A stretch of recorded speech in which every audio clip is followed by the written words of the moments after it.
আসসালামু আলাইকুম। আপনারা দেখছেন ভয়েস অফ সিটিজেনের বিশেষ পর্ব ৩৬০ সেকেন্ড। এই ৩৬০ সেকেন্ড জুড়ে আমি আছি সিয়াম আহমেদ এবং আজকের এই পর্বের গেস্ট রয়েছেন স্বেচ্ছাসেবক মেহেদী হাসান মুস্তাক। আসসালামু আলাইকুম রহমতুল্লাহ। আমি মোহাম্মদ মেহেদী হাসান মুস্তাক, পেশায় একজন শিক্ষক, পাশাপাশি ফ্রিল্যান্সার ও ভিডিও এডিটর। আর তার পাশাপাশি আমার প্রফেশনের পাশাপাশি স্বেচ্ছাসেবী অঙ্গনকে ভালোবাসির জন্যই ঝিনাইদহ উপজেলার বিভিন্ন স্বেচ্ছাসেবী সংগঠনের সঙ্গে যুক্ত আছি এবং বেশ কিছুদিন ধরে তাদের সঙ্গে কাজ করতেছি।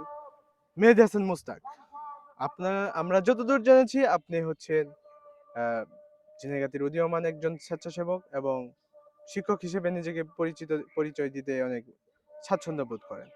আপনার কাছে আমার প্রথম প্রশ্ন, ঝিনাইগাতীকে আপনি স্বেচ্ছাসেবী অঙ্গন হিসেবে কেমন দেখতে চান? অসংখ্য ধন্যবাদ।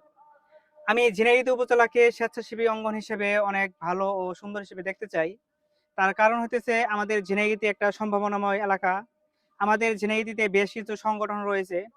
ঝিনাইদহে যে সংগঠনগুলো রয়েছে তারা নিজ নিজ জায়গা থেকে চেষ্টা করতেছে ঝিনাইদহকে রিপ্রেজেন্ট করার জন্য, ঝিনাইদহকে মানুষের মাঝে তুলে ধরার জন্য।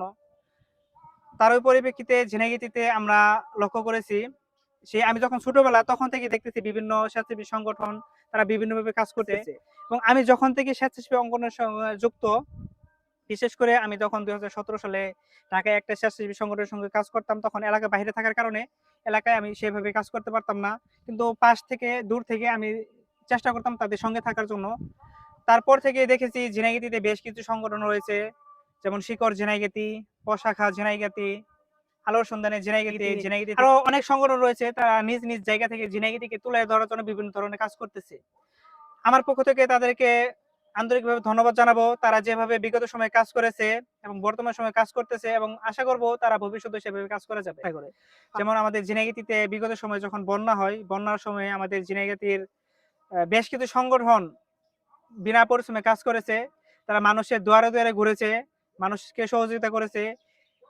তারা এখনো সেই কাজগুলোকে অব্যাহত রেখেছে। আমি তাদেরকে বিশেষভাবে ধন্যবাদ জানাবো। তারা যেন মানুষের পাশে সেভাবে থাকে আর বর্তমানে যেভাবে কাজ করতেছে ভবিষ্যতে সেভাবে কাজ করবে।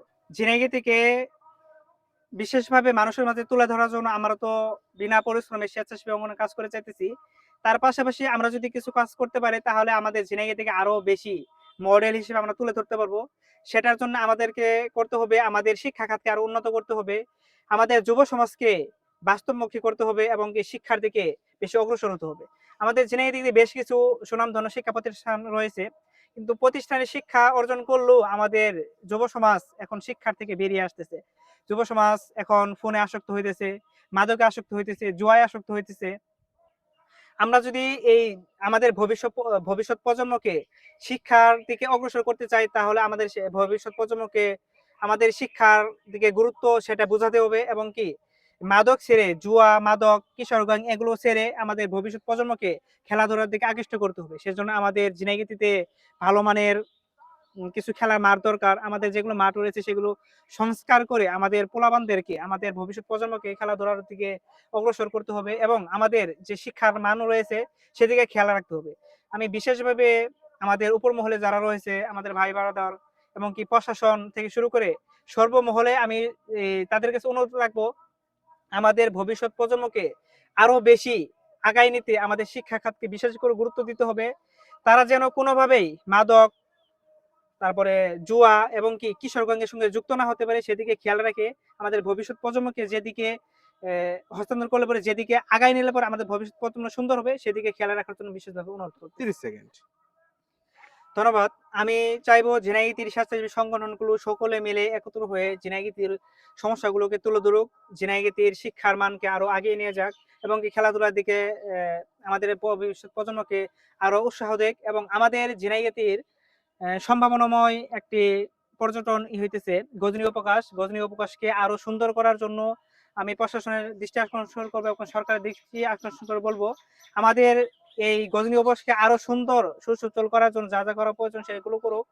তাতে করে আমাদের ঝিনাইগাতী আরো মানুষের মাঝে প্রচারিত হবে, ঝিনাইগাতীকে আরো মানুষের মাঝে তুলে ধরা যাবে।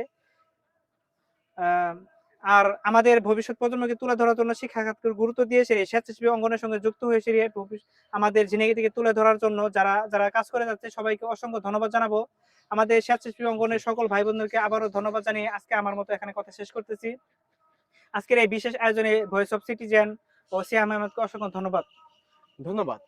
গুরুত্বপূর্ণ একটি পয়েন্ট কিন্তু আলোচনা করেছে মেহেদী হাসান মুস্তাক। মেহেদী হাসান মুস্তাক কিন্তু সর্বশেষ বক্তব্যে তিনি বলেছেন, আমাদের ঝিনাইগাতীর পর্যটন কেন্দ্র, পর্যটন ঝিনাইগাতীর পর্যটন কেন্দ্র হিসেবে কিন্তু আমরা চিনি গজনী অবকাশকে। এই গজনী অবকাশে প্রতিনিয়ত ছিনতাই, চুরি এবং ডাকাতির ঘটনা ঘটেই যাচ্ছে। এই দিকগুলো যদি আমরা নিরসন করতে পারি এবং প্রশাসনের হস্তক্ষেপ যদি সঠিকভাবে প্রয়োগ করা হয়, তাহলে কিন্তু আমাদের এই পর্যটন কেন্দ্রকে নিয়ে আমরা বিশ্ব দরবারে ঝিনাইগাতী তথা শিরপুর জেলাকে অনেক নামীকরণ করে তুলতে পারবো। আপনারা এতক্ষণ দেখছিলেন ভয়েস অফ সিটিজেনের বিশেষ পর্ব 360 সেকেন্ড। 360 সেকেন্ডের এই পর্বে গোটা পর্ব জুড়ে ছিলাম আমি সিয়াম আহমেদ, এবং এই মেগা পর্বে কিন্তু আসতে পারেন আপনিও।